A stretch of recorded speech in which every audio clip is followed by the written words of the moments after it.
Hello and welcome to Crowbar Kernel Panic, the podcast at the intersection of Linux and gaming. This is episode 32, and we are live streaming on YouTube, Facebook, and Twitch as Crowbar Kernel Panic. I wanted to say too, the audio version of the podcast is doing pretty good, and we talk about YouTube all the time. I just want to say I appreciate everybody that listens to the audio show. Thank you for downloading the podcast. Wherever you choose to listen to the show or watch the show, please like and subscribe, leave a comment. We want to grow on all the possible platforms. We would just want more people to listen to this. Thank you for tuning in for that. If you want to send us an email, you can send us an email at crowbarkernelpanic@pm.me. Send us a message. We'll read it on the show. If you got a show topic you want us to cover, take a look at that. If you do a gaming or Linux podcast and want to do some sort of cross collaboration or just tell us about your show, we'll read that on the air too. Yeah, we'll shout you out. And then we now have our very own Crowbar Kernel Panic Discord. I think last episode we announced it. We've gotten a few members now. It's a lot of fun. I think it's a really good vibes Discord. Oh yeah, it's definitely good. I'm glad we did it. Yeah, I like everybody in there, and I think we should go back on the Mintcast Gaming and post that we created it to see if we get a few more people. But that's true. I'm not sure if I did that or not at first, but I didn't do it yet. I was planning to do it. I should probably do it like right after the show or something. Maybe usually I post our episode there, so this time maybe I'll post that hey, we made a new Discord. Come check it out. So we'll do that. But yeah, I think it's really good vibes. I like the people there. We've been talking about computer hardware, different games. I think everything except for the Steam Deck giveaway in the news today was suggestions from Discord, specifically Dale actually. So we need to get him on the podcast. But I know. So it's going good over there. There's a link to that in the show notes. Come join the crowd, man. Yeah. So we got some news items here. We got some stuff to talk about. I feel like this is going to be a pretty laid back show, though. I just want to chat. How's your week been? How's everything been going? You doing all right over there in your part of the country? Yeah, no, I've been good. I've been just chugging along at work. Got a new camera. If you can't see, it looks amazing. It looks great. Just really yeah, we got like a donation at work of like 40,000 webcams, and they're like, just take one. Wild. 40,000 webcams. Yeah, dude, it's nuts. I can't even picture what 40,000 webcams look like. You don't want to picture it. It's a lot. It's too much. That's crazy. We could give one to every student in the school, and we'd still have extra. Yeah. Oh yeah, I'm sure. That's so nuts. Yeah, over here I've just been holiday busyness and then also just work busyness. It's been wild. I had like an early morning today. I've been up since 5 a.m. So if I pass out, if I pass out during the show today, that's probably why. I'll just scream in the mic. Yeah, wake up! Scream and wake me up.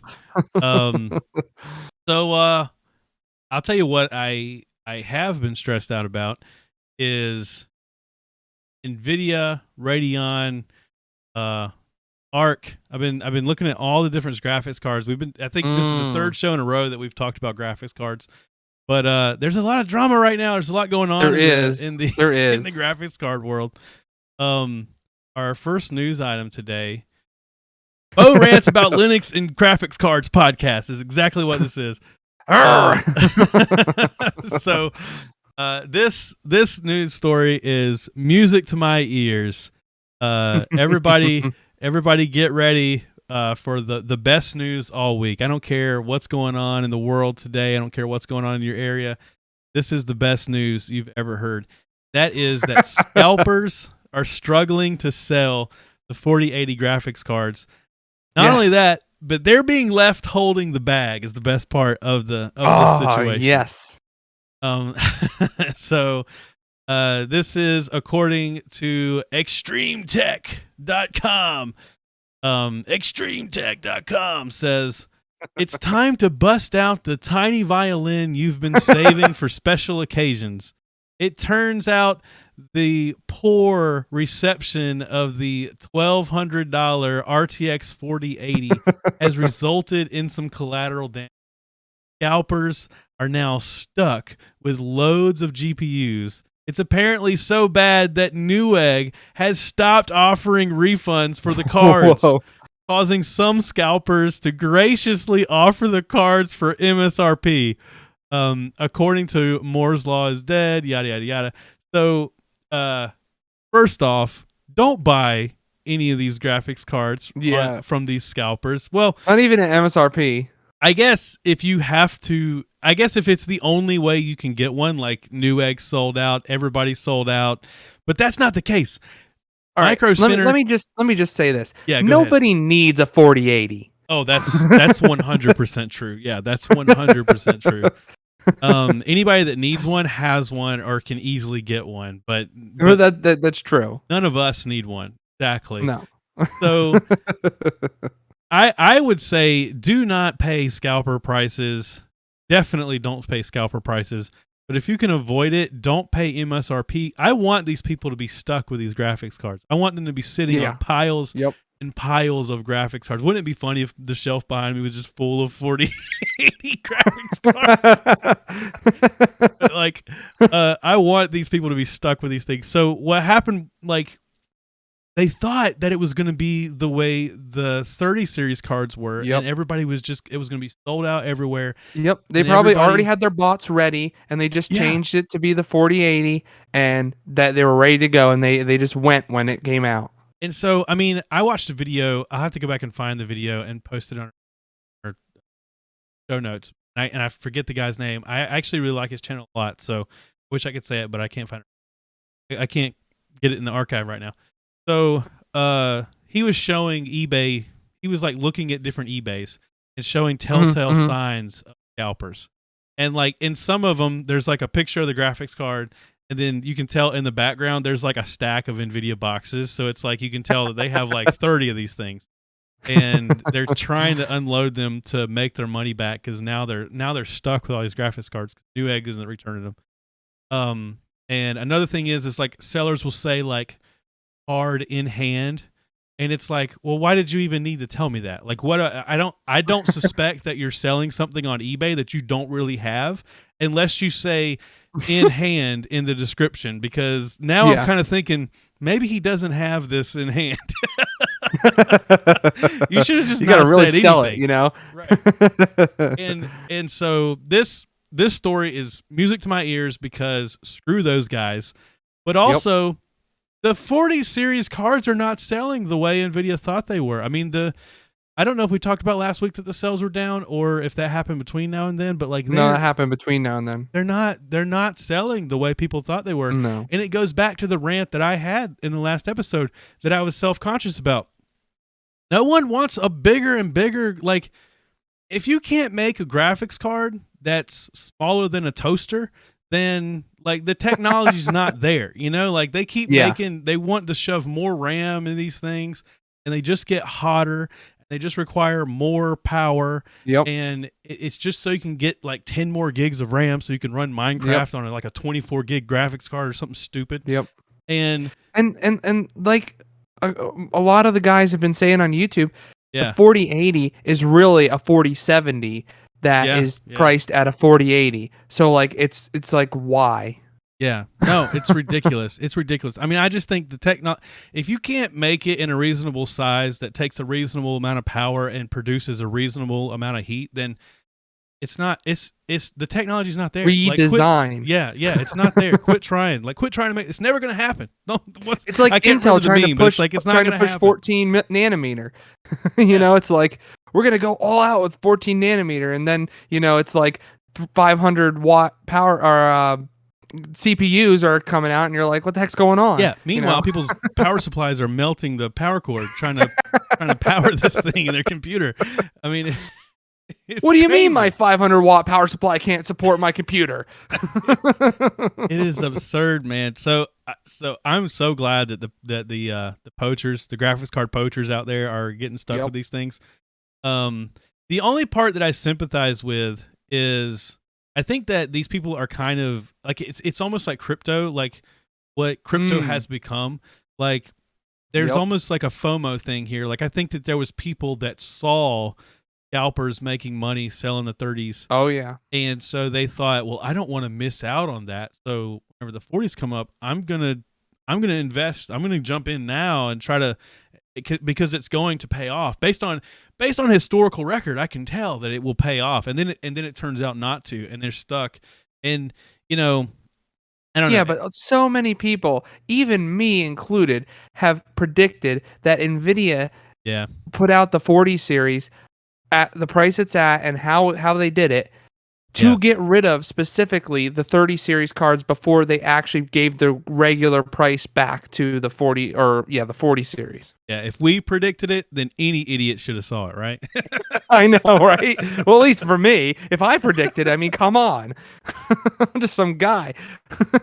I'm not privy to any information. Yeah, no, yeah, no, I don't know. There's a part of me that feels bad for them, but there's a humongous part of me that thinks this is the best news I've seen here. Yeah, it's pretty nice, and especially around the holidays. It's like extra. Like good. Yeah. Yeah, no, it's crazy. So I'm gonna tell you, don't buy a 40 series graphics card from a scalper, and on top of that, don't buy a 40 series graphics card. Like right now.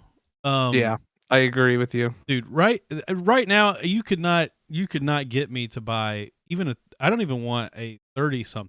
I mean, I guess there's some of those that are a little more reasonable because they've been out long enough now that you don't have to just get the signature ones or whatever. But like, I don't want one of these giant honking cards in my desktop. I mean, I don't know. Am I crazy for that? Like, I just think that I don't want like cards started taking up 2 bays. I was like, this is getting ridiculous. Now they're like 3 and 4. Yeah. Like it's just I don't want a giant ass card in my Yep. The only reason I would even want one that would be 3 or 4 bays is if it literally was all heatsink, not because they had to, but because they wanted to cool it more to get more power out of it, or more, more performance out of the boost. I think that's mostly what they're doing. I think that they're requiring so much power, they're producing so much heat. You have to put these giant right. That's what I don't want. What I'm saying is I want them to produce less heat, but still put those big heat sinks on so we can get more boost clock out of it. Oh. Well, I'm wondering. So I have an Nvidia water block, and now that I'm getting back into liquid cooling, custom liquid cooling again. I have an Nvidia water block too. eyeballing that water block, but I don't think it would fit on any of these. I doubt it. I think it's too. The last thing I had it on was like a 770 Ti. Yep, mine was a 780. I had mine on. Yeah. and I think that was the last thing I had it on. So I don't even think it's or to modern cards, but yeah. But yeah, I don't know. I'm looking at Radeon. Even the Radeon cards are really big, but they're not as. I mean, I'm looking at 6800. They call it 6800 XT. XT, yeah. And it's definitely bigger than the card I have now. Right now, I have a XT 60, and I mean, that's what I would consider a reasonable size graphic. I mean, it's big compared to older graphics cards, but I understand that they grew. Yeah, it's not this size anymore. yeah. What is that? This is a Quadro. Wow. What's it it's the K4000. I don't know if you could see that. Oh, is this is that a graphics card, or is it a like? It is a graphics card for what do you want to call it? Designers. For the CUDA cores, it's got all that fancy. Gotcha. But I'm gonna put it in my server so that I can do video encoding. That's my end goal. I'm gonna start passing you all the video editing. Which, by the way, last week I bragged about how easy it was to install. I don't even remember the application. I had to reinstall Fedora, by the way, whenever I did a new PC build. Yeah. I installed DaVinci Resolve, I talked about how easy it was, and I'd heard other podcasts complain about like how hard it was, and I said they're all just Linux noobs. They don't know what they're doing. That shit never worked. I never got it to. Oh my god! I never got it to work. The program would load, and that's all I had done before the podcast. But when I actually tried to edit video, I never could get it to work. Oh, so I that's gave horrible. up. I just installed Kden Live, which like always works. It's like the simplest video editor. Just always works. That even works on Windows, man. Yeah, no, it's on everything. Yeah, a friend of mine is editing. He's editing videos for a pretty big Star Trek podcast right now, and he didn't have anything to edit. And I said, try the Windows version of Kden Live. I have no idea how well it works on Windows, but try it out. And I guess it works for him. I pulled up a Kotaku article here, but it's actually, let's pull up Valve's. So there is the Game Awards celebration is going on right now. Actually, it's December 8th, and it's going to be like a 2.5 hour stream. And every minute, they're going to give away a 512 gig Steam Deck. What? Yes. You need to log into Steam right now and register for this. I've already registered. Mine's popping up saying registered now. I've already registered. I don't know why it's telling me. I need to do it again. Just to wait, how do you do this? Where do you got to go? If you open Steam, it should be like on the front of your featured page. There's a celebrate the 2022 Game Awards nominees, and I don't see that. Here it is. I got it. It got to be a 4-digit. If you click on it and it says celebrate the greatest video games of the year. Then down here, during the show, eligible viewers will have a chance to win a 512 gig Steam Deck. We will be giving away one out. We will be giving one out every minute of the Game Awards broadcast. Supposedly the broadcast is more than 2 hours. So that's like 130, 150 Steam Decks they're going to be giving away. That's crazy. Yeah, that's absurd. That's insane. How are they doing that? They I have no idea. They must have made so much money because obviously they didn't make money on the Steam Deck. We already know that. If they did, it was very little. Yeah, I think they sold it at cost basically. Right, but they must have made so much money on the games that were sold because of the Steam Deck that they're doing this, because like why else would you be giving away this many if you made them at cost already? Yeah, their whole model now, it's kind of like how Amazon was trying to give away phones 2 years ago. Yeah, right. Because they just wanted you to get their ads and to use their product. That's where the model was. I think it's that sort of. Only it's successful. I don't know that the phone thing for Amazon, because I haven't heard about another Amazon phone. That's the only time I ever heard of that. I highly doubt it. But yeah, that's crazy. I can't believe they're going to give away so many Steam. I mean, when they first came out, they couldn't deliver that many Steam Decks. Yeah, right. Yeah, it's so crazy. Yeah, I can't believe. Maybe that's what it is. Maybe they got to get rid of them for the end of the year for some tax purpose. Who knows? I don't know. That's funny. Yeah.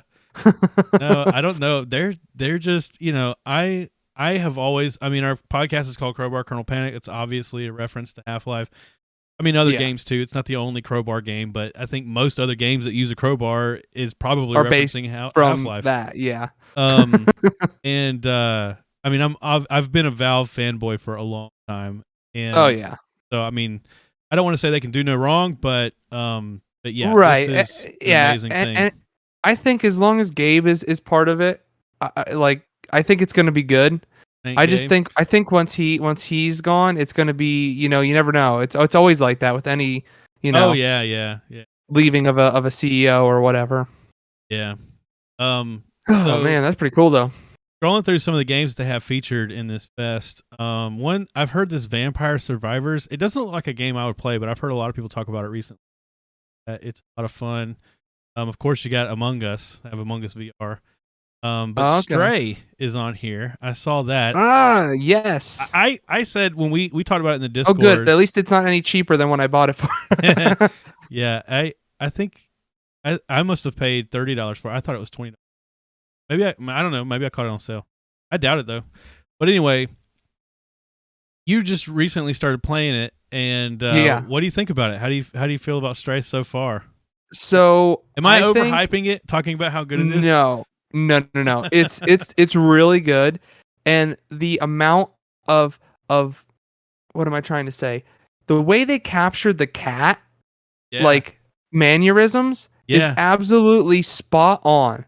Because I have 2 cats, and I'm like, yeah, I'm embodying them right now. This is like it, like scratching on trees and like sleeping and meowing at random times, knocking paint cans off of stuff, just causing mayhem.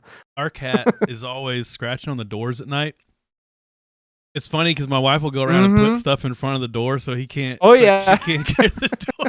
One day my mom came over and she's like, "Why is there stuff in front of every door?"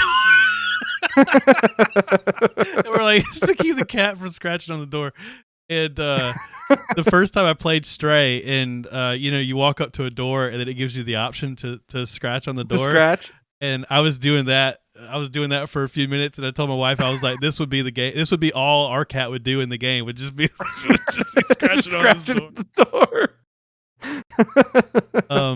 Yeah, it's a really cool game. I hope that it wins. Or awards, or at least gets a significant award, because I think it deserves definitely something. I finally finished it. I was. You finished it? I just started. Yeah. I finally finished it, and I was very satisfied with the ending. Oh, that's good. I'm really excited to keep playing it. I wanna try to keep streaming it, so at least I'm doing something. But I don't know if I'm gonna stream maybe the whole entire thing, because that's a lot. Yeah, looking at some other games on here, it looks like Plague's Tale, Requiem is on here. I haven't purchased that yet. The first Plague's Tale was really good. Teenage Mutant Ninja Turtles Shredder's Revenge. I have that. It's a good. So yeah, check those games out. Check the event out, and maybe you'll win. That'd be cool. But so also there's Hogwarts Legacy, which is the Harry Potter I don't RPG really know anything game about that. Yeah, I mean I've seen like some footage of it. It looks okay. If they can pull it off, it's gonna be pretty amazing. I think it's gonna be one of the best RPG games out there if they can pull off what they're trying to do. Okay. Because if you ever watch a video on this thing, it's like it's a lot. Is it an MMO or is it single player? No, it's single player. It's kind of be like Cyberpunk, kind of like not obviously not Cyberpunk, but like that scale. Yeah, okay. That scale. I was bigger than like Hogwarts Cyberpunk. No, Hogwarts 2077 or whatever. Hogwarts 2077. Hagrid's car is like some freaking like spaceship. Yeah, it's got a flying car. The all the brooms have like neon lights and stuff. The another thing, I put a note in here. I just heard about this today, actually, so I'm not up on this Valve gossip, but Neon Prime is like a code word or like a phrase that Valve recently purchased. What do they call it? Where they purchase rights to use? Yeah, mm-hmm. They just did that for the term Neon Prime, and there's speculation that at this live stream event, they could announce whatever that is. And of course, it's Valve. Oh, that'd be cool. Everybody's trying to connect it to the Half-Life universe. Of course. But I think I'll leave a link to a video in the show notes that I watched just before the podcast. And I've watched this channel's videos before. And they're usually pretty good about the rumors. And according to them, it's probably going to be something new. Probably going to be a new franchise. It's not going to be like Half-Life. Yeah. It's gonna. It'll be interesting anyway. I think I love everything they put out. So. Yeah, they always do good. That's all the news. All the news items I got. Yep. You recently, we both made a purchase recently. Yeah. Something that was on sale. This was a Black Friday sale. Yeah. Cyber it was Monday, a good sale too. Cyber Monday sale. Oh yeah, right. Cyber Monday. That's right. Yeah. RPG Maker MV. So this is your first experience with RPG Maker. Yeah. I have mentioned before on the show, but apparently I've never really dove into it too much. But I'm an old hat at RPG Maker. I think I had RPG Maker XP is what I. That's like 2010 version, isn't it? Or is it later than that? Might be later than that. I feel like I had it earlier than that, but I might have had it when it was like new, because I remember having two versions. Like I had one version, and then something new came out and it upgraded. I want to say that XP was the new version. I don't remember, but I was like middle school going into high school, and I. So it must have been an older one, like a older than that one, I think even. I spent so much time. It was like, so what it is, it's not a game. What it is, well, it is a game. It is a game, and it's not a game. So it's a game engine, but it's all like 2D animation. It's all like early Final Fantasy style battle system, turn-based battles, random encounter. You can set up random encounters on the maps and stuff like that. Like early, think like early Legend of Zelda, early Final Fantasy, Pokemon. Pokemon, definitely. And I used to watch movies and then try to mimic what I saw in the movie in RPG Maker. And that's nice. One of the ones I remember making was the movie The Princess Bride. I made an RPG Maker version of The Princess Bride. And that's awesome. My dad had my dad has always had like really nice gaming PC. He's one of us, you know what I mean? He's part of the culture. He's one of the culture. And he had a card where you could plug it was like one of the first DVD players in a PC where you could actually put in a DVD and watch a movie. And I would rip the movie The Princess Bride to his computer, and then try to get the files. I can't remember if I was ever successful in this, but I would try to get clips of the actual movie and use as cutscenes in my RPG Maker game. And so I would have like AVI files that were just like segments of the movie. That's awesome. Yeah. But I spent so much time with RPG Maker. And I can't believe that it's been around for all these years. I mean, yeah, dude, it's okay. So I'm on Wikipedia right now, and they have one going back to 95. RPG Maker 95. Yeah, they do it on like consoles and stuff too. Like I've only ever used it on they have it on like consoles. Like I think the most recent one came out for Switch. You get an RPG, and I can't imagine how difficult that would be. Yeah, to draw an entire map on the Switch. That would be crazy. I don't get that. Yeah. Let me pull up. Yeah, you probably had XP because that was 2005. Yeah, that sounds right. Yeah. Yeah, I say I was middle school going to high school. I'm older than. Remember, I do that a lot of times. I remember telling a story one time about cousin getting in trouble for sword fighting like way too rough with fake lightsabers. And when I tell the story, it sounds like I was like 13, but like I think I drove to my grandmother's house. So I had to be at least 16. So the cool thing too that RPG Maker is going to be doing is they're actually making one called RPG Maker Unite, and they're going to be using the Unity engine. Right. Yeah, I saw that. Yeah, I looked into that. I don't know how that's going to work because it looks like it's going to be RPG Maker like as it is now, but just using the Unity engine. So I guess maybe just more features, I suppose. So let me ask you, on Linux, how did you install RPG Maker? I'm running it through Proton. I don't know what you're doing. So I actually haven't got it to work on Linux yet. Oh, okay. I installed it. It installed perfectly fine, but I could not play the game. Like when I went to press the play button. Yeah. Yep, it popped up Xorg and Wayland same issue. So I was like, okay, maybe I can export the game and then play it. Just I'm just gonna export it. Yeah. No go. I did /game the game executable. Nothing. Made sure it was I did the chmod plus X. Nothing. Couldn't start the game on RPG Maker or on the executable. So I've actually been using it in Windows for the time being. I didn't actually think of Proton because in my mind it's a game or it's a software. Program. Yeah. So I didn't think about that, but I'm gonna have to definitely try that out now that you mentioned it. I had the exact same problem, and I found the solution. Oh, so there is a solution. Yeah, I found the solution. I'm trying to find it now. I remember I was going to send it to you at the time, but I thought you'd already had it working or something, and I should have saved it for the show notes. I'll find it and put them in.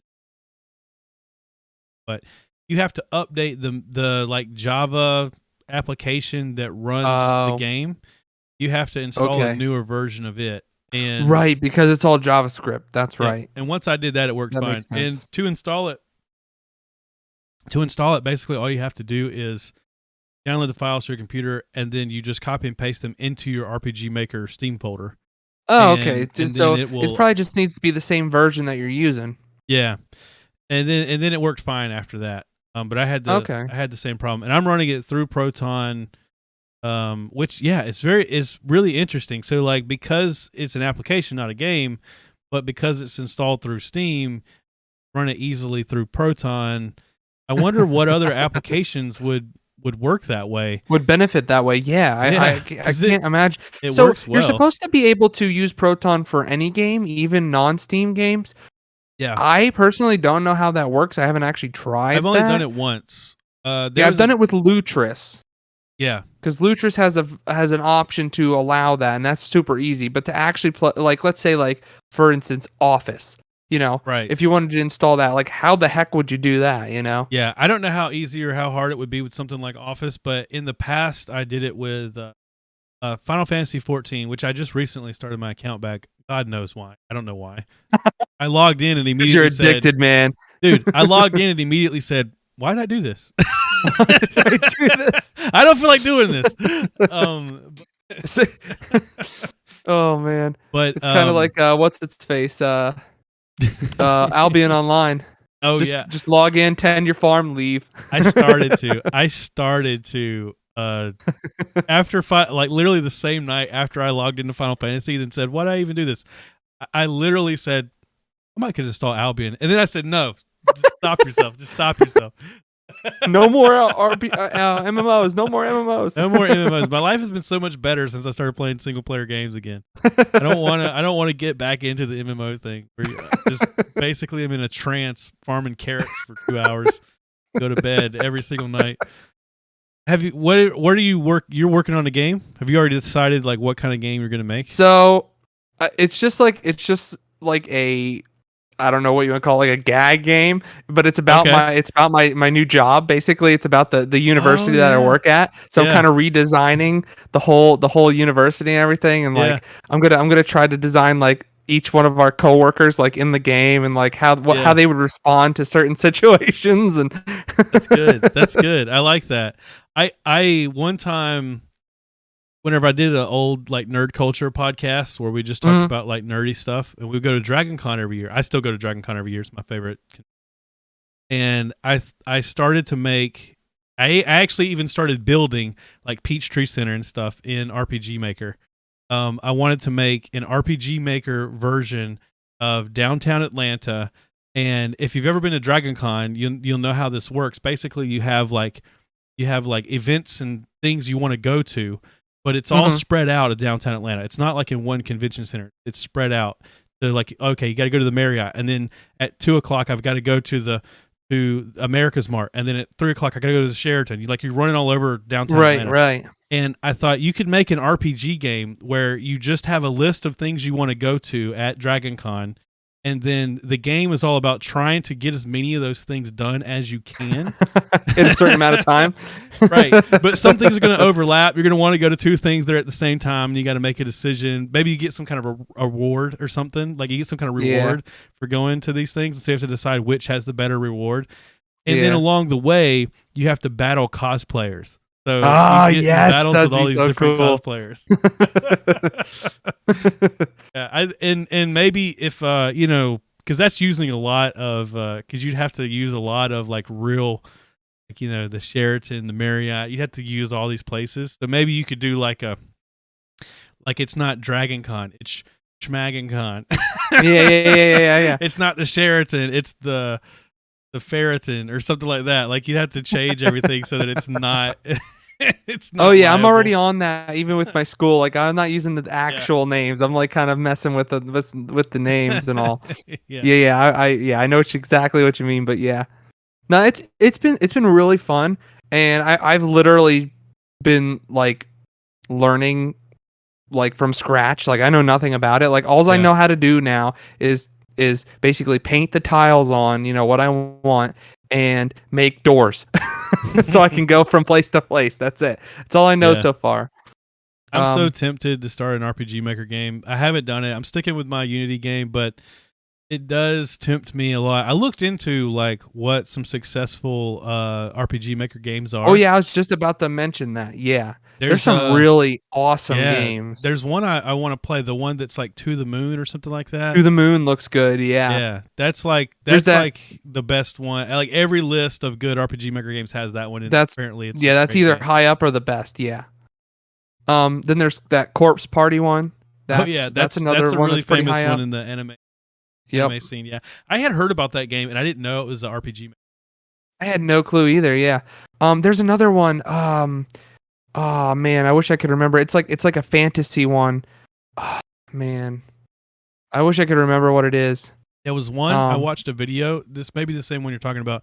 It was a video of like the first 10 minutes or so of the game, and it looked really, really good. And it started with an. It's like fantasy where they were like flying in the clouds, like the islands were kind of like floating in the clouds. I don't know. That's I wish I could remember what that was called. I don't know. Yeah, right. There's a game coming out that is not an RPG Maker game, but it's of this same vein that I told you about recently. And it's it comes out tomorrow or the next day. I'm definitely buying it. It's called Chained Echoes. Okay. Yeah, highly recommend that game. Chained Echoes. I'll look it up. Anybody that's interested. But it's not an RPG Maker. Oh yeah, it looks pretty cool. Yeah, but they do a lot of flying in the cloud things. I was wondering. Yeah. Okay. So I did find it. It's called Arafel. Arafel. I don't know exactly. I don't know if that's how you pronounce it, but okay. I thought it looked pretty cool. Like that's the kind of game I'm into. That fantasy, like Yeah, I've not seen this. There was one that I watched YouTube. And I think that's the thing about these games is like, in a way, you have to be. So I would say there's two aspects to look at RPG. One is, it's simple. It's simple to get started, and you can just get started right away, start making something, and it's like your limit is your creativity. But then the other side of that coin is like you have a limited tool set. And it forces you to be more creative. You have to, with these tools, try your best to tell a unique and creative story, which I think is, I think the rabbit hole that I fall down on the Unity engine is that you can do almost anything. And it feels like, okay, well, if I want to do this thing, I can probably find an asset pack for that.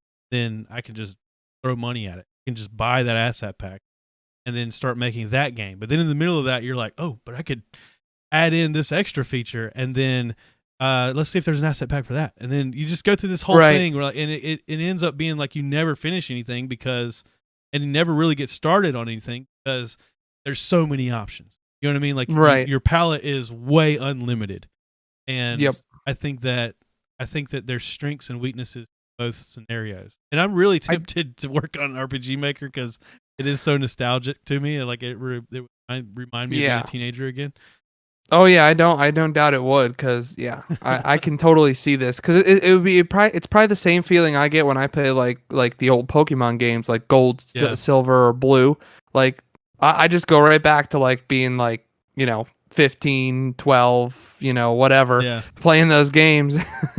and it's also like a which would I finish, or which would I finish at all? And if I started an RPG Maker game, I feel like I would finish. Whereas the game I'm making in Unity right now, beginning to feel like I ain't never gonna finish. Yeah, because there's so much. So there's also another aspect with Unity, is there is so much you can do that you always know you can do better or make it look better. Yeah, that's what I mean. And it's like you never. Perfection is the enemy of good, or whatever this. Right, and there's and with RPG Maker, there's a limit of how good you can do. Yeah. So that's definitely been my experience with it. Is I like it because there is a limit to the usefulness, or whatever you want to call it, of it. But I also watched a video of a guy that drew his own tile set, and that was another idea I had was. Oh yeah, I'm gonna be looking into that like hardcore. That is so cool. Thinking is that I could. I don't know, man. I don't know. Maybe I might switch to. I've just already invested. I've bought a couple. I've bought a couple toolkits. I have bought a few asset packs, but I've been buying just to like the $10 stuff or the. Yeah. But I did buy like a Unity like toolkit thing. Basically, use it inside of Unity for game development, and it gives you like visual scripting, stuff like that, and so I feel like I'm invested in Unity, and I want to stick to that, but at the same time, I feel like it's just what we're talking about. I feel like the scope will just continue forever. I'll never. Yeah, you always will look at Valheim and be like, man, why am I not making something that looks that good? And then you're like, I'm never gonna get there, or feel like you'll never get there. Yeah. That's how I look at it. But for me, like if I look at like that game I was talking about, RFL or whatever, I look at that and I'm like, I believe I could do that, at some point. Yeah. Might be 10 years down the line, but I believe I could probably do it. I wonder if there's an element of that with RPG Maker, is that it's like podcasting. People that listen to podcasts, a lot of them also do podcasts, because it is a hobby that whenever you get into it, you think, I could do that, Yeah. I wonder if most people that buy RPG Maker games are also RPG Maker developers. That'd be funny just to do the statistics on that. But no, I don't know. I might start a game. I don't know yet. I don't know. Maybe just start something, and if you like get real hooked, go for it. But if you kind of are like, maybe not, then go back to Unity. Yeah. You got both, so it's not like, you can't, it's not like you have to choose one or the other, and that's it. My progress in Unity has been like slow going, but kind of intentional. Right. Like I've just been like, okay, this week I want to sit down. The next thing I'm working on is a inventory system revamp. I don't like what I had before. I've actually started over. I deleted my old game and I started over. Oh. I'm doing everything. I learned from it. I know what to do now. I don't feel intimidated by it. But you can get there faster this time, basically. Right, exactly. It was all experimentation and learning before. Yep. Now I know what to do to get there. But I want to actually design like a nicer interface. The way I had it before, it was more of like an RPG style where you could carry so much weight. I want it to be more like a Resident Evil style where it's like you have slots and you only carry that number. Right. And so like I do like little progress like that. Like this week I want to get that inventory block done. I want to build the UI. I want to get the system in place so the character can pick things up. That sort of thing. And then that might take a week or two. And then my next step will be, okay, now I want to work on keys and doors. How do I use a key? This is something I don't know how to do yet. I got to learn how to do that. Like, how do I have my character pick up a key, and then because they have that key, use it to open the door. Right. So, and like, see, like when you say that, like something like that to me, I'm already kind of like thinking like, oh, I bet you I could figure that out like in a couple of minutes on RPG Maker because yeah, it is more simple. You know what I mean? Like, yeah, I'm just kind of thinking, how the differences are between the way that they work, versus each other. And somebody that is really good at Unity, everything I just described, they could do in an afternoon. You know what I mean? Right, of course, I'm learning yeah. it And slowly anyone, over time. yeah, exactly. I think I'm at a place now where I don't need to purchase anything else. I have all the assets I Okay. need. So like I could just slowly work on that while also playing around with RPG. Right. And you have GitHub in the show notes here. So you have your Oh yeah, game yeah. backing up to I have GitHub? my game on GitHub. I don't have it public just because it's literally nothing yet. It's really like a couple of rooms and that's it. We could, if we came up with a story together, we could work on a game together because that's the Oh, nice yeah. thing about RPG Maker versus Unity. Well, I guess you could do the same thing in Unity, but in RPG Maker, like, I could build a map while you're building a map, as long as we just coordinate, what we want. Yeah, them because to all look the like. assets are in the file system of Yeah. RPG Maker. I mean, I'm sure it could be the same way with Unity, but it's super easy. Well, I say that, but my next point is I bought a asset pack for modern interiors and exteriors from LimeZu. That's the guy's name on itch.io. And I could not figure out for the life of me how to import them into RPG Maker. I was like, what is going on here? And I realized after talking to him on his Discord that there is a folder inside of the folder that says RPG Maker, and I for some reason was overlooking that entire folder and spent a whole Saturday trying to figure out how to get these other assets in the game. By the way, itch.io, that's a big game creator community. We're new to this whole game creator thing because we started a couple podcasts. Oh yeah. Well, I knew of itch.io for a long I had time. heard of like it, I but used to play little tiny I never games looked that they at used to make, but yeah, it's really cool. Like they got a lot of stuff on there. I recently started listening to like a game dev podcast thing on YouTube, and they mentioned a lot, so I started looking. Yeah, I'm learning slowly. Yeah, same here. I've literally been working on this at lunch, at work. That's been my main focus. I haven't done much game dev stuff the past week because my computer's been tore apart since last weekend. Right. Oh, yeah, that's I accidentally built a whole new piece. And I'm still having to, like, it's still coming together. Right now, I don't know if it's showing up in the recording. I didn't think about this, but right now, my computer's halfway tore apart because I can't run it with the side panel on. Side panel's off. The front is off. I'm gonna have to get a new case. I don't think I can work with this case. Oh man, dude. Like, I have everything fitting in right now, but I have the NZXT H something, I don't know, 510, I think. But it's a case that has like this big metal thing on the front with a magnetic little magnetic thing. Yep, that's what mine has. On. Okay. Oh, you got I thought you meant like the front of the case was magnetic and you put it on there. Yeah, it is. Oh, okay. And I have and the case came with like this little headphone like holster, yeah. Sticks to it, and then you can hang your headphones on it. Oh, okay. So anyway, just let me start at the beginning. So I recently picked up on Black Friday, I bought a AMD Ryzen 7 7700X, and in order to use that, of course, I had to get a new motherboard.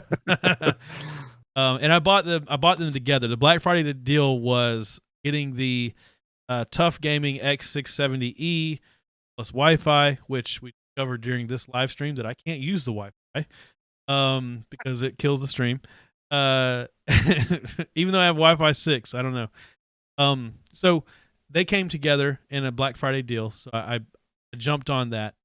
not even thinking about that I'm also going to need new RAM because the X670 takes more modern memory, and I think my old system was DDR4. Yep. Now this will be DDR5, and so it snowballed. It snowballed. Yeah. So then, of course, I wanted to. As soon as they came in, I wanted to put it all in my case and set it up. So I rushed to Best Buy, buy whatever RAM they have on the shelf. You were talking to me as you were there. Yeah, I was talking to the Discord. As I was there, because all they had was the RGB.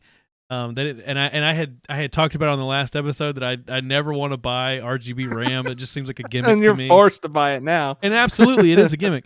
By the way, all they had on the shelf was the RGB version of the very same Corsair RAM that I bought, $100 more.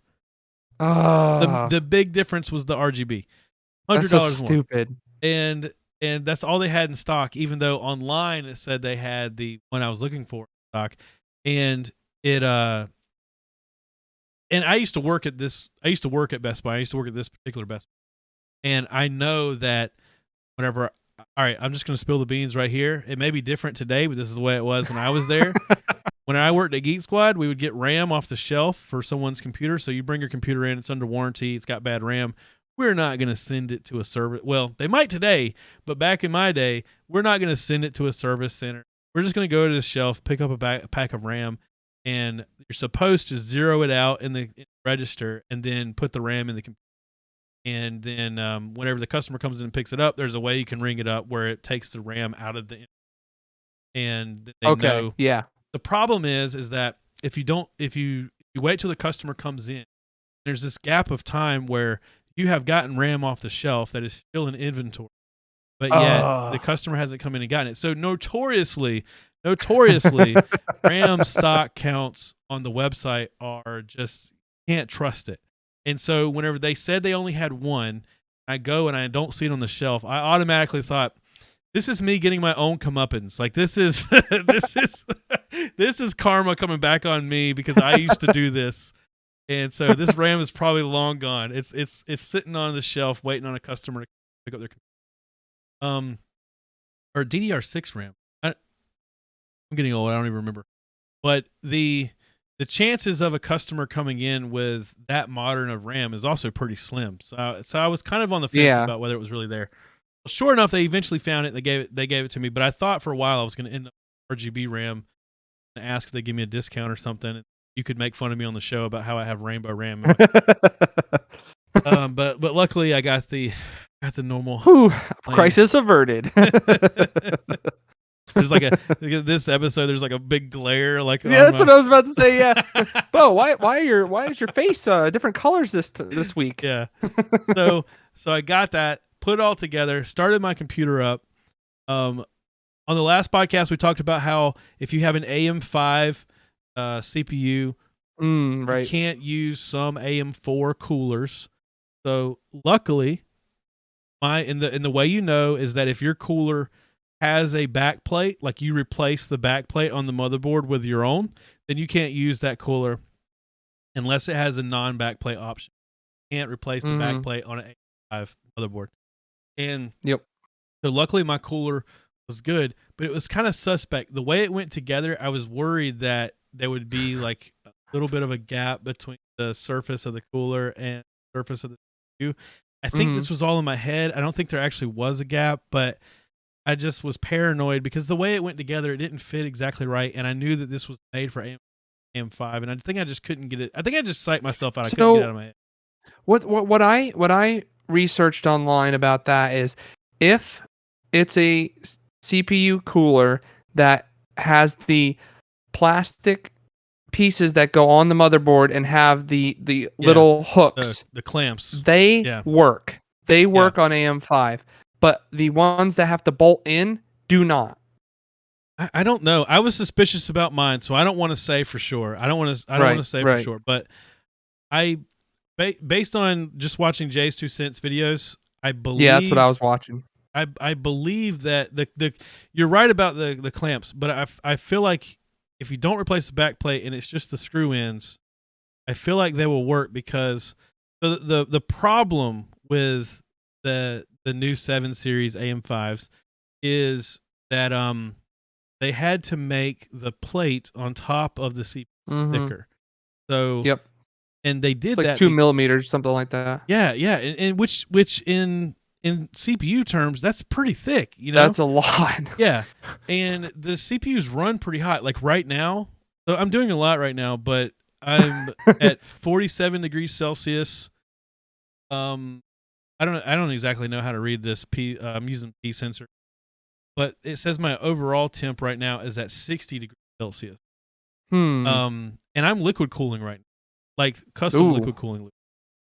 And that's pretty hot for that, really. It's pretty hot. But like, if you look what's up, it under gaming? Is it like 80? That's what it. No, it doesn't really change. It's about that way all the time. And I looked like based on you got your own stray right there. Yeah, I know. Based on what I've read about the modern AMD CPUs is that they just run hotter. Like they say that's the new norm. They're just going to run hotter. GPUs run hotter, CPUs run hotter. Yeah. The whole computer is just going to turn into a lava flow at some point. Everything's hotter. That's crazy. That's crazy. But yeah, they say that like 40C is the new 20C. Like throw away your heaters. Just use your computers in the winter. No need to waste extra power. So I switched to a custom cooling loop because I thought that would improve temperatures I was. And it did change, but it didn't change dramatically. So before before I had a Corsair, no, it was also an NZXT. I ordered it at the same time I ordered the case. It was an NZXT all-in-one liquid cooler. And, you know, they actually like evaporate liquid over time. And I had it a long I've had it a long time. So it was like time to replace it. And I kind of miss doing the custom loop thing. I really enjoy that. And so I did it for fun more than anything. But I used I've just become a Jay's 2 Cents fan recently.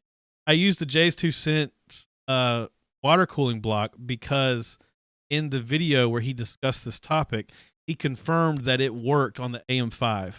And it was so you knew it was going to work. Right. And AM5 is still so new that whenever you look AM5 coolers up on Amazon, not a lot of results came up. I checked it recently, and there's more now than when I bought it. But I think do they actually work? Right, they're just or AM4. Are they just slapping that on? Right, you know? That's what they're doing. It's AM4 coolers that you don't have to replace the backplate on. They're considering that good, and I don't know that they're wrong, but I don't know that they're right either. I don't know how I feel about it, but I will say that I feel more comfortable. Like when I screwed this one down, I could tell that it was like tightening up to the CPU. Whereas when I did my old NZXT cooler, it felt like it just kind of got to a point where it stopped screwing. There was no more thread. Yeah. But I didn't feel like it had smushed against the CPU. Into this.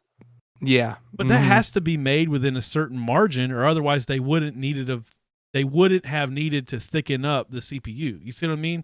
The reason they did that was to meet some criteria. Yep. So I think you're okay. I think you're okay, even in those cases where they're. But just AM4 because you're meeting the minimum spec doesn't mean it's going to be good. It doesn't mean it's the best. Right.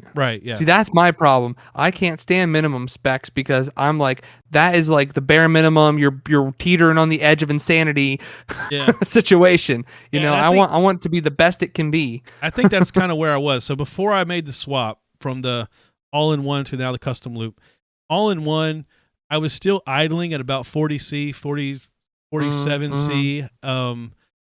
But whenever I would start like an application, like when I would start Unity or anything that used a lot of CPU, it would just be jumping all over the place. I mean, it would be like... Yeah, you might as well just run a laptop at that point. Yeah, I mean, I even saw it going to 90C a few times.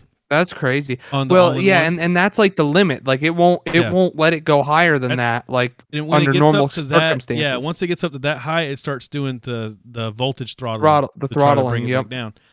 Since I switched to the custom loop, I have not seen it hit over 70 anytime. I haven't seen it hit. That's good. I haven't done a lot significantly of gaming. better. I haven't done a lot of gaming, but I don't think it has a big impact because whenever I have opened like Final Fantasy 14, I don't really see the CPU temperature change that much. I think no, it's and mostly, it shouldn't with the custom loop. It should not change very much with a custom loop. Yeah, so like I guess the long and short of it is with the custom loop, I'm seeing that my idle temperature is about the same, but I don't have those peaks anymore. Right, and it doesn't change. Yeah, it should definitely be smoother. Fast, yeah, it's smoother. Yeah. Yep. Plus, that's what I noticed when I did my custom loop back in the day. It doesn't, you don't get the spikes, and it takes about between 10 and 15 minutes gaming to get up to the maximum temp it's going to hit, basically. So I wonder what it would do on ESO. ESO, I was having those problems. I need to download ESO. I haven't tried this yet. I was having those problems loading into places that had a lot of players. I bet that's gone. I definitely try that. That's gone. I don't think that was a GPU problem. I think that was either my network. I don't network see how it or could it was be. CPU. Yeah, it was either network or CPU. And I still have trouble with my.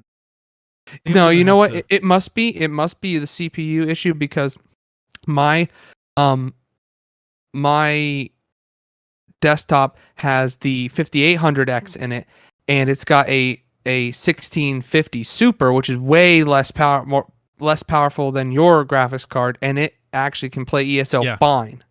Yeah, in any scenario. I remember when you upgraded your CPU, that was when it realized it was dramatically different. Yeah. That's when I realized that it has a way bigger, especially on MMOs. You're having to load in and decide where other players are on the map. Yep. A lot of the logic is done on the CPU side for that. Yeah. So I'll have to try that and see how the temperatures change. But so far, everything's been good. I'm still just running distilled water right now. I have my actual coolant coming in. It should be here tomorrow. I actually thought about doing whenever you used to do liquid cooling. Did you do distilled water and treat your own water, or how did? What I would do is I started with the coolant, because I got a kit. I got a whole kit with everything, and I started with the coolant. I got the UV coolant so I could have my LED lights in there so it would glow and all that stuff. I was crazy on all that stuff back then. And then as time got on, I started to replace it with distilled water, and I would put in the droplets. The anti-algae droplets or whatever. Right, yeah. And I don't know if you need to do that with distilled water, but I did it anyway just in case. No, I think it's good to do. Yeah. That helped a lot. That actually was good for years. I had that set up for a long time. There's a big community online that they swear by that. That's what you should do, is that. Yep. I researched I wanted to do like an opaque coolant. I wanted to do straight white. I wanted to look like something out of Alien or something. Almost like a milky, like kind of. Yeah. But once it's totally in the loop, it kind of looks like almost like a matte color. Yeah, that's what I wanted to do. But every video I watched about it said that it was really bad for your system to run like an opaque color. Of course. Yeah, because there's a lot of particles in there, right? Right, and and the swirly, like there was one Primo something has one that's got like swirls in it, metallic swirls. Ooh, that doesn't sound good. Right, yeah. So metallic? No. The funny thing about it was there was a Jay's 2 Cents video where they were like, "Oh, this stuff's great. It cleans your water block," and he was showing like before and after of these water blocks that like had corrosion, and then they ran this stuff and it like cleaned it really good. But then like there's another video from him later on where he had a system that got clogged up because of the same stuff. And if you think about it, it makes sense because it's cleaning metal. It's gathering stuff. If it's not intended to clean metal. That's just like a weird side effect of this product. They just made they wanted to make this cool looking, it had nothing to do with cleaning your parts. And but if you think about it, if it's cleaning metal, it's scraping things off the metal, and that is now in your loop. Right. And so eventually that could like clog your pump or like clog the fins inside your water blocks. I mean, it's almost like it would be good to run if you have like an old setup and you like want to run it for like a little bit, but then wash it all out and put something like in. A cleaning agent. Right. Yeah. Well, I guess it's not scraping the metal; it's scraping the corrosion off of the metal. So my concern was like, is it going to start scraping the metal off and like gradually like just disintegrate all the particles? He showed like in that video, he showed like 2 bolts that was on like the reservoir or the radiator, and one bolt they used to be black, and he was showing they're like completely, like the copper metal or whatever the metal was has completely shone through because it has just ate off all the black. Oh my goodness, that's kind of scary. Wild. Yeah. So I ordered a fluid just because I kind of wanted to get it done and over with. But I think the next time I change it, I might just do my own treated water. I think that is probably the better way to go, just to make it. Ordered some thermal translucent. It's orange, but it's translucent. As long as it's not opaque. Right. And even that, it's like it varies. Like some people have no problem with it. There was enough videos on YouTube with it that I didn't want to read. Yeah, I agree with you there. Yeah, I'd run straight water before I did that, But yeah, so my dilemma now is if I get a graphics card, I can't fit it in this case with my custom loop because the pump reservoir combo, which I'll have pictures in the show notes, pump reservoir combos is at the back of my graphics card. Just warming up. Just heating up that reservoir. Look inside. The plastic's a little melted. Yeah. Just pumping hot air to that reservoir. But so I'll have to get a bigger case if I want to get another graphics card because this one barely fits and I have nowhere else to put the reservoir. Unless you get an arc. Yeah, the arc might. The arc would it's small fit. enough. Yeah.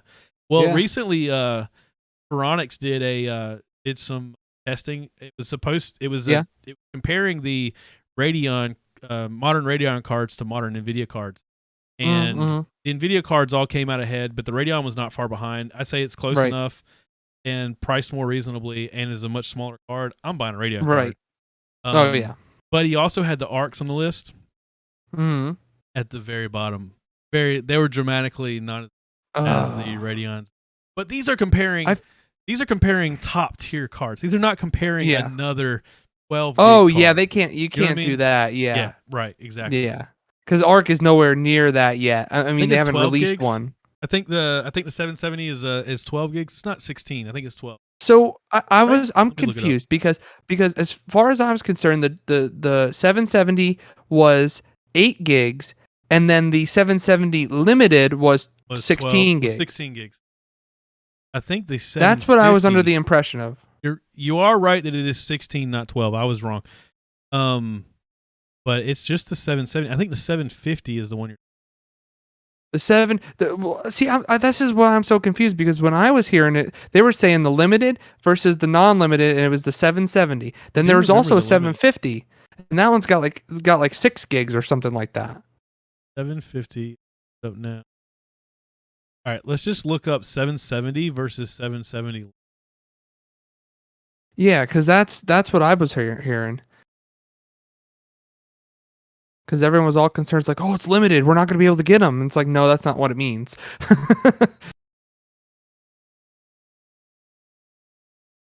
It is also 16. So they're both 16 gigs. According to the specs. Okay, well, that's good. That's nice at least. Because I know the limited had like RGB or something like that on it. Oh, I'm still not seeing. But in any case, I'm still nervous about. I want it to be good so bad. I know, me too. Well, it's got to be way better than what I have now. Like, that's almost. And it's only going to get better. That's the thing. Yeah. As the drivers get better, the hardware is good. It's the sort of the driver support. That's the thing. Yeah. Which has gotten better. I'm still nervous about it. I can't. After the first of the year, I'm going to start thinking about it because I do want to do it relatively soon. I don't want to wait like another year. I've had this graphics card for like 5 years now. Because I know that I bought it when I first started working and that was about. Had it for. It have been right. I don't even know. But I want to get another graphics card, but I don't want to buy a giant card, and I don't want to. Right. I don't know. I'm rooting for the ARC. So after the first of the year, I'll see where things land.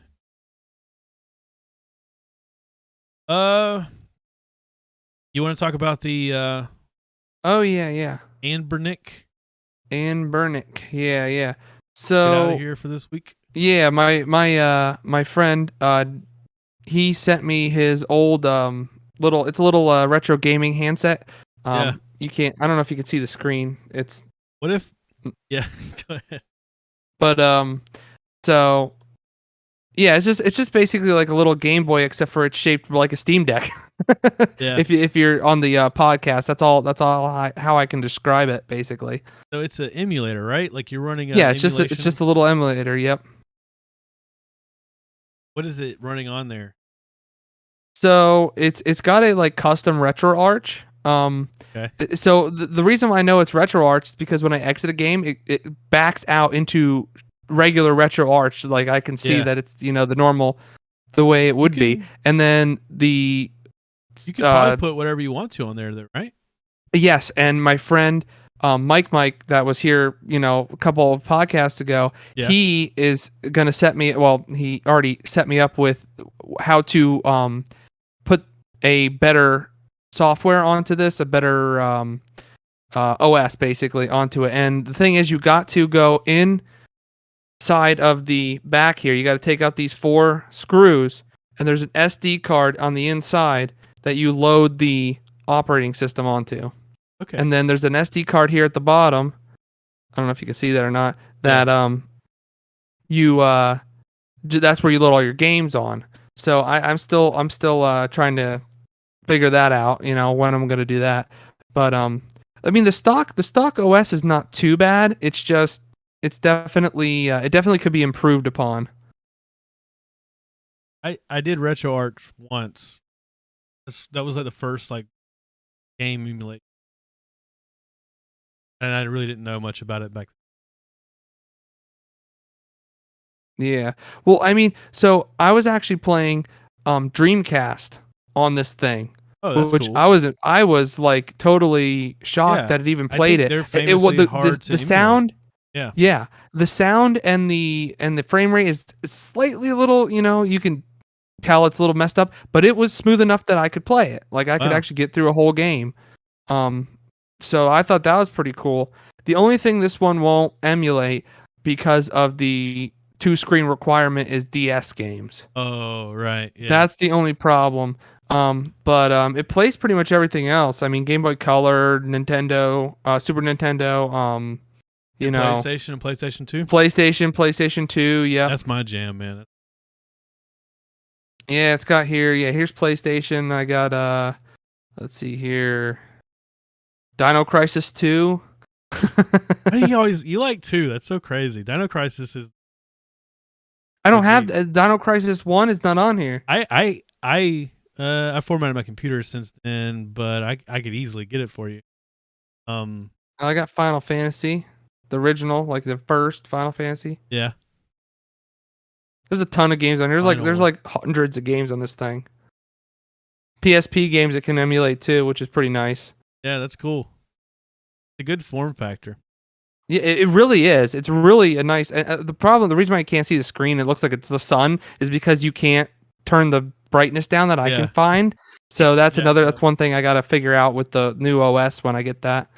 I was gonna say, what if the every 1 minute Steam Deck winners receive one of those instead of a Steam Deck? No, that'd be like an April Fool's joke or something. It's like it's small. It's small print. Oh, they should do that on April Fool's. That would be amazing. That'd be small so print. funny. It says win a Steam Deck, but then in small print it says like device. Yeah, like device. Or similar device, yeah. yeah. One person gets their actual Steam Deck, the rest of them get these things. Hilarious. But yeah, no, it's pretty cool, and it plays all the Pokemon games and all that stuff smoothly. You won't even notice anything. And what was really cool is there's some Pokemon games on here that are actually fan made. Like they took the assets of the Pokemon game and added their own assets in, and they're actually pretty freaking cool. I heard about one of those recently.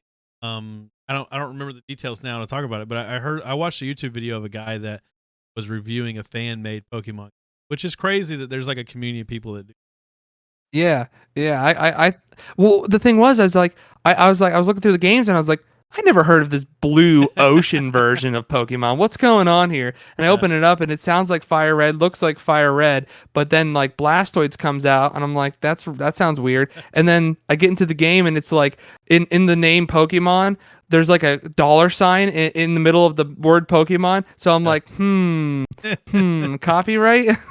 Copyright trying to get around that. There was that's like when I was playing that Turtle WoW thing. It's like the yeah fan-made version of World of Warcraft. Oh man, that's funny. Yeah, so anyway, yeah. Well, thanks for doing an episode. This was a great one. I think we had a good one. I'm gonna have to stitch like we've been going an hour since the stream dropped. Oh, okay. Probably fix it for YouTube, but I'll probably just leave it for Twitch and stuff. Oh, okay, yeah, There'll be 2 videos, but I'll fix it and re-upload it on. And of course, podcast. And thanks for listening. Please, again, whatever you choose to listen to the show on, please like and subscribe and comment. It only helps us everywhere. Yeah. Please help us out as much as you can. And we will see you next week. Peace. See ya.